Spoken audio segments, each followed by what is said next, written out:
mu kwaruka zigatesha igihugu ibanga nkundira ndabahanure gwaruka kuko hariho abagenda n'abagenzanya bitana abashari y'ishushu bakaja mu bushushu ngo bakabura ico bakura n'ico babona rero gwaruka haba umuhungu n'umukobwa bagiye kuryamana umaze kuryamana haca amezi abiri aho umukobwa abantu bose mu butinyanka aca yibuka ko baryamanye n'umuhungu kandi agakingirizo yakoresha aca nyagasa kwa muganga amaze kumupima aca asanga ari ibungenze kandi yaranduye na sida.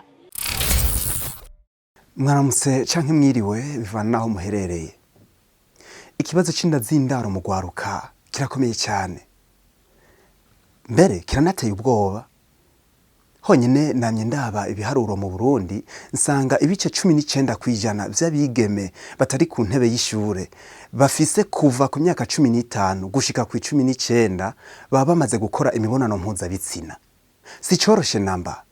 Mu bituma uwo murindi w'inda z'indaro mu bigeme bakiri bato uguma wiyongera, twasanze ahanini uva ku kiyago hagati y'umwana n'umuvyeyi cakamanganye.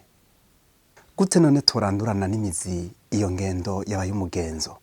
Biciye mu mugambi menyeshe ishiramwe Cordaid ryaratunganije isekeza ryo kurandurana n'imizi inda z'indaro mu gwaruka rutari ku ntebe y'ishure mu ntara zitandukanye z'igihugu. Twarariherekeje mu Bukeye no mu Mugamba. Igikorwa cuno munsi cyadukoranije ngaha ni isekeza bitwitiriye inda ubusa mu gwaruka n'imiyabaga. Tugwanya inda z'indaro n'inkurikizi zazo mu gwaruka n'imiyabaga. Sugushikuza zirabaho kurikirana iyi ntahe. Muco gihe niga mu mwaka wa 12 ncanshikirwa n'ikibazo cyo gutwara inda nkundaye n'umuhungu. Umuga amaze kuntera inda urukundo rwaciye rugabanuka na telefone arakupa. Sagaseseshwa muri rero inda z'indaro ziracibonekeza. Muri iryo sekeza ugwaruka ruhurikiye mu mugambi menyeshe gwari rwatunganije ivyese n'indirimbo zerekana bimwe mu bikwegera abana babigeme inda z'indaro. Halo sheri. Halo. Amakino. Wantebe yarante kutwana ko. Amahoro. Ino mbavuze nabizali. Yiyaye kono. Amafaranga. Ndeki. Sanze ke wanuma. Nashaka nayiza nikuzohora wirokira n'umugozi nakoze. None ubundi hasigaye tureka rimwe twavugana n'umwe.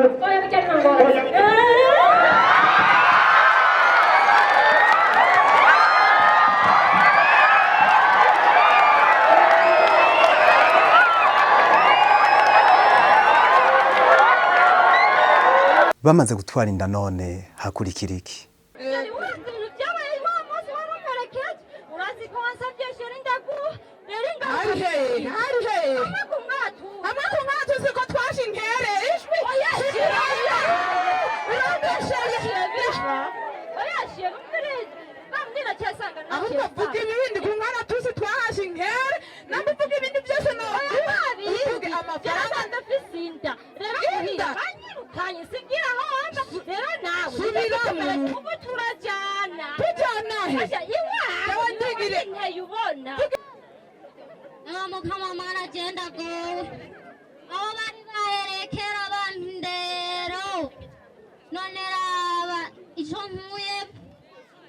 Bakimbarira nkibaza ngo ni mbega yemwe je mama ndamushikira gute?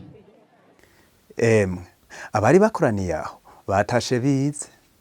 Nakuye yuko nshobora kugendera ubukobwa bwanje nkagenda nihagaraye ko atawoza kumpenda ngo je ngo nishobore gutwara inda y'indaro. Nakuye yuko ikintu bompendesha nshobora kucigurira ndi mu mugambi menyeshe namaze gutahura ntoba nkihendwa. Ico nakuye ngaha hantu nuko nabonye twebwe hanini abahungu tugenda turatirimutsa abakobwa tubahendesha ivyo tubahendesha amatelefone canke amahera, ugasanga tubateye ingorane, ugasanga duteye n'ingorane n'imiryango yabo, kandi kubwacu ugasanga duteye ingorane imiryango yacu kuko haraho kumbure woza ubona bakuzaniye umwana utagiriye umujana nico cigwa nakuye yuko tworeka guhenda abakobwa. Twabonye yuko abana b'abakobwa babigeme benshi bashobora kwibaruka inda z'indaro kubera bahendwa n'abahungu.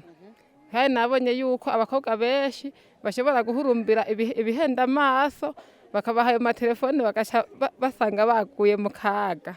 Je rero umukobwa wanje nagira ndamufise abandi bakobwa bene wabo barabamuhanuye ubu nawe nari muri iryo shirahamwe yaratanguje biranezereye cyane nanje kubona umwana wanje yaragiye mu iryo shirahamwe ndibaza yuko batoza barakeburana gushika nanje nkazobona ko ashitse mu bigero byiza.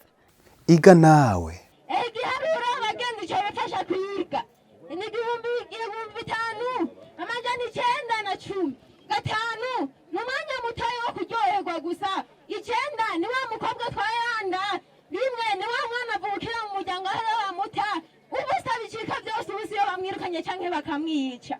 Icyo ndababwira abagenzi nicyo kintu basaba nimuza twijukire kwizingira ku bikorwa nihagera kuzinguka tuzingurukane wa mwete n'urukundo tuzingurukane wa mwimbu mwiza ushimisha abavyeyi turekera mwabizingira mu busambanyi hageze kuzinguka bakazingukana icayi c'amazibaza ngo namarongo barose. nuko rero bagenzi ko bigaragara ko inda z'indaro zicatsi indaro mu rwaruka rw'i Burundi bikwiye ko umwe wese afasha aherereye na cyane cyane hagakomezwa ibiyago hagati y'abavyeyi n'abana gutyo tuzoba twizitiriye ntizizoronka aho zimenera urwaruka ruzokura rubona kazoza kago keza imbere si ivyo gusa n'igihugu kizohahombokera.